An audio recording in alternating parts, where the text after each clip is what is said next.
Des soins mal ou jamais réalisés, des conditions d'hygiène douteuses, des frais à engager avant même le début des travaux.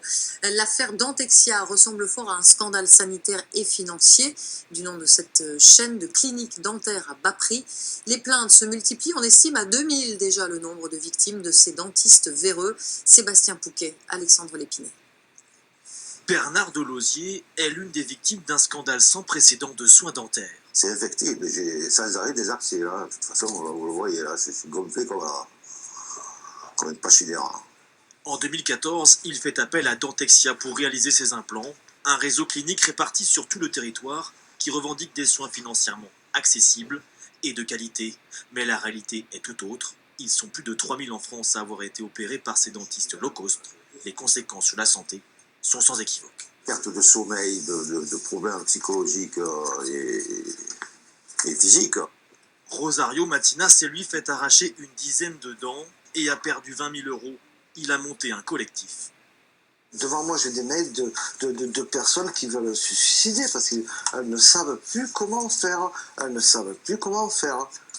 Parce qu'elles n'ont plus d'argent, elles n'ont plus de dents, elles sont dans leur coin, elles ne savent plus comment faire.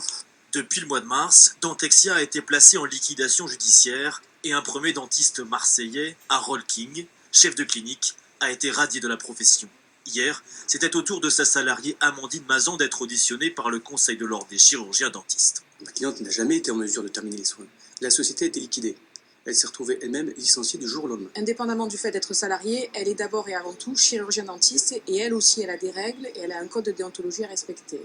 La décision de radiation sera rendue dans un mois. Les victimes de ces dentistes low cost ont pour la plupart porté plainte et espèrent une procédure pénale.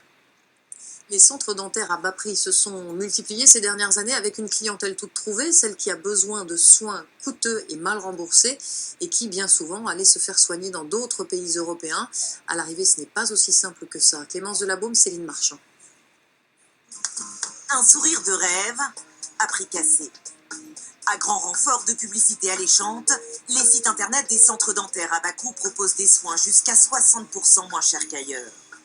Ici, une couronne à 390 euros contre 500 à 900 euros chez un dentiste libéral. Mais que valent ces prestations à bas coût? Le mois dernier, nous avons visité l'un de ces centres à Montpellier et son directeur y défendait la qualité des soins. C'est les mêmes praticiens qui sont ici. Ils font leur métier comme font les métiers comme font les libéraux. Si les prix sont aussi compétitifs, c'est que les praticiens sont plus productifs, comme ici. Chacun a 2 assistantes qui le déchargent de toutes les tâches annexes, radio ou encore préparation. Résultat, du temps gagné et plus d'actes médicaux dans la journée. La course à la rentabilité, une pratique que cet ex-salarié de centre dentaire low cost a accepté de dénoncer. Je sentais bien que derrière, il y avait la stimulation de dire non mais tu vends pas assez quoi. Fais plus de couronnes, voilà. Ils nous donnaient les chiffres du mois, oui bah là tu vois t'es en dessous des prévisions. Et pour vendre toujours plus, certains dentistes pratiqueraient des soins inutiles. Une dérive dont ce patient a été victime. Il n'avait besoin que de 2 implants, 1000 euros. Au final, la facture s'est révélée plus salée. C'était dans les 4500 euros, quelque chose comme ça. Et donc elle m'a expliqué que c'était important, que c'était des choses à faire, parce que sinon mes dents allaient se déchausser. Les syndicats de dentistes dénoncent une pratique mercantile. Par derrière, vous avez des investisseurs, des financiers, qui viennent investir de l'argent et qui viennent récupérer tous les bénéfices. Aujourd'hui, plus d'une dizaine d'acteurs se disputent le marché du dentaire low cost.